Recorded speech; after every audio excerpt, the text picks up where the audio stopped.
Hey everyone, if you're looking for a STEM activity on electronic integrated circuits, this is the video you're going to want to watch.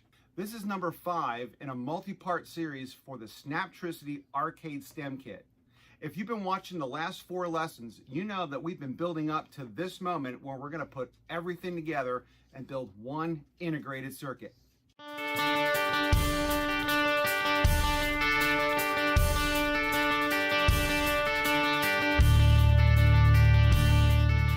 All right, guys, welcome back to our last lesson. This is lesson number 5 of the Snaptricity Arcade STEM Kit. This is our final project where we're going to put everything together into one integrated circuit. This is what we've been working up towards through lessons 1, 2, 3, and 4. And if you haven't seen those, please go back into the playlist and review those lessons prior to getting to this last final project. So if you notice on this side here, we have our switches, we have our NPN and PNP transistors, we have the electronic switch that we used in lesson number 4 for our game selectors, and we have our diodes. We have our red light, green light, and our reversible yellow red. Along the top here, we've got our speaker to get some sound, our disco ball motor and the disco ball plastic set, the LED microcontroller internal computer we talked about in the last episode, and our LED fan, along with all the extra wires and components that we need on this side.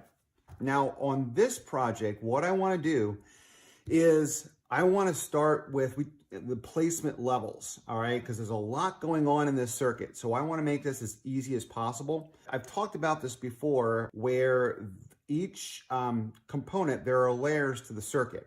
And those are indicated by the black numbers along the edges of each component. So in this lesson, this project, we're going to start with all the layer 1 modules. So if I've already got my battery pack in place. This is a layer 1. The next one I want to do, and I kind of start from biggest to smallest, but you can do it however you want, is I'm going to put the microcontroller in place. And again, if you notice on the board, we have numbers and letters, kind of like coordinates. So we want to make sure we're setting these up the way they're designed on the schematic that you can see here. From the book. That helps us to make sure that everything is laid out and we have the right number of connectors and snaps to make sure everything works correctly. We're going to go to the next one down below here. I'm going to grab my disco motor and I'm going to put that in place. And if you notice, it's going to come right along number 7 here, down to the bottom. Oh, I'm going to spin it around this way.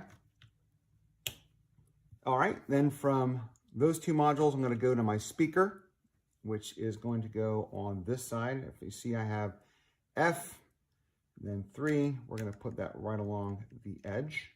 This is going to make it a lot easier to set things up as we go forward and make sure it's working right the first time. All right, next I'm going to go to my diodes. So I have this is my yellow-red flip-flop diode here. So I'm going to put that in the number 9 area right there. I think the last thing here is my LED fan.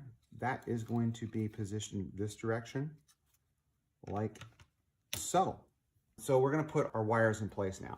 Starting with the battery pack, we are going to use a number 2 on a level 2. So these are level 2 components. So I'm going to put that one in place, followed by another layer 2, which is going to go over here. Again, you can notice the level numbers are listed on the diagram or the schematic.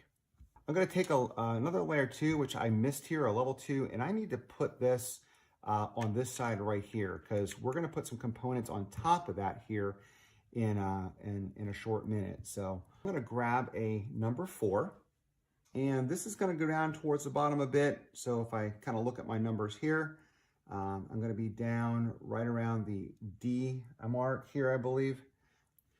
And from there, let's see, what other layer 1s do we have? Oh, we have a number 5 layer 1. So this is going to go in line And, oh, we have a riser. We got to put this in here. This is a layer 1. This is going to go right here on the corner of D and 1, right there. All right, so our next one, a layer 2, is a little connector right here. We're going to make sure those two components are in place. And it looks like we need some number 3s here. So we're going to put this one. This is kind of tricky to get to. And we got to make sure these line up correctly, because when we put the other components on board, we want to make sure that they line up to the proper pins. Looks like we have another number 3, that's a layer or a level 2, which is going to go across the input outputs of our microcontroller. All right, but this one's going to be a little different because we're going to have another set here, another part to put in place. And we're going to go ahead and do that right now since we're here. I'm going to put that riser underneath first, which is a layer 2. And then this actually has to be a layer 3 because we need to put our first PNP transistor in place. And that, my friends, is going to go right across here. So if you notice, that is a layer 2. This is a layer 3. We had a little number 1 in there for a riser, and now we can connect this layer 3 connector to our base of our transistor. So remember, we have the collector, the emitter, and the base. And this is going to act as an amplifier for the speaker right here. All right, next we're going to go move over to this side of the module, of the integrated circuit, and we're going to put our selector and our 2 diodes in place. All right, so the selector is a level 2. So we're going to put that in here. And again, these are our inputs on the microcontroller, which are going to receive input from the buttons that we select. So we're going to put that in place there. We are going to take our green LED, which is also a level 2, and put that across those 2 terminals right here. And then we are going to take our red LED, and we're going to put that in place across these here. Again, if you remember, electrons flow only one direction across the diode, so we got to make sure those are in the proper order with the arrows facing the direction of the current. All right, we have an anode and a cathode on a diode. So again, that is important to make sure they're in the right position, unless you're putting in a reversible diode, in which case depends on which color you want to have happen there. So next we're going to move on to the disco ball. For that, we're going to use the NPN transistor to put that in place. This is a layer 2, a level 2 device. And again, we want to make sure it's connecting the right parts or the right terminals. So underneath you can see there's an open device there. There's no spot for that, but there is a connection here for the base, as well as the emitter and collector. So those have to be put, snapped into the right location there.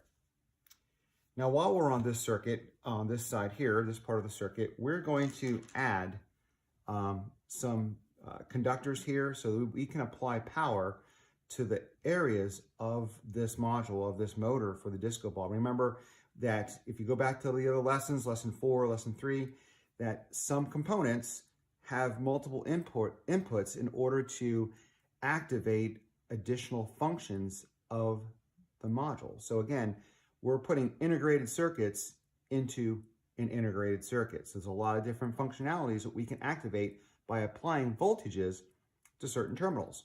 So in this case, we're coming from the collector side of this NPN transistor, all right, to this input over here of the disco motor, which is going to allow the sound to happen. And the other one here, we're going to add in place for the motor functionality. So I'm going to go from that side there, all right, down to this button here.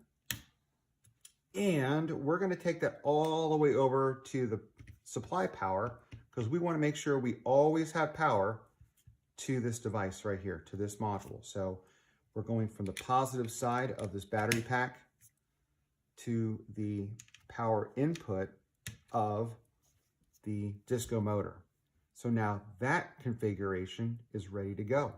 All right, moving over to the final side of this circuit, we're going to finish the power portion of the power supply portion of this. I forgot that I need to put in a number 3 snap, all right, between those areas so that I have power going through there.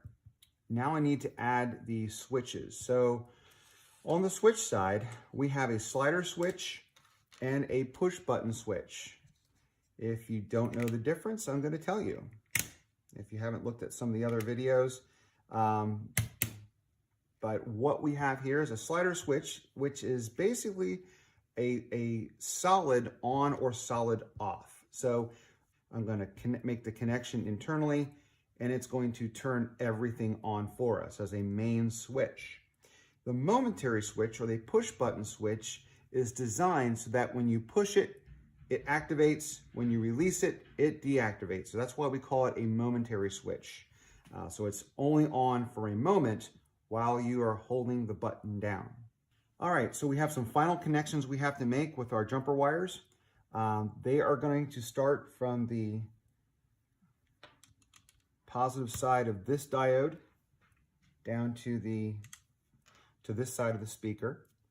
And we're going to take a red wire, and we're going to go from the input or the power side of these selector buttons all the way over to the positive or output side of the LED microcontroller. Okay, wow. Let's see, we check all our circuits. Let's go back and troubleshoot some things here just to make sure we've got all the connectors properly pushed down. We have our jumper wires in place. I always like to go back and just do a final run through to make sure everything's connected properly. Okay, everyone, this is the moment of truth we've been waiting for. Everything is ready to go. So we're going to flip the switch on this one. And we have launch. So let's kind of recap what we did here. The last 4 lessons, we have gone through individual circuits. So why is this important? Well, everything we use electronic, from our cars to our games to switches in our houses, are modular. They all have integrated circuits built into them. But as we're seeing here, one power supply is providing energy and electrons to multiple integrated circuits in one project. I'm going to go ahead and do the selector on this here, and I'm going to just kind of keep things moving. I'm going to go to number 3. As you can see, things are still happening here. I'm going to say go for launch on that little game there. It's going to randomize the LEDs like we had in the other lessons. It's activating the disco ball effect. I'm still able to use my momentary switch. So as you can see, there's integration, but yet separation. So things are working together, but they're all working independently. So this module is working independent of this versus this and this. So I hope you found this video engaging and educational for your STEM activities. If you did, please consider subscribing and click the playlist button so you can see all the videos that we've done on this series. My name's Steve, the host of Your Technology Coach. Thank you for watching.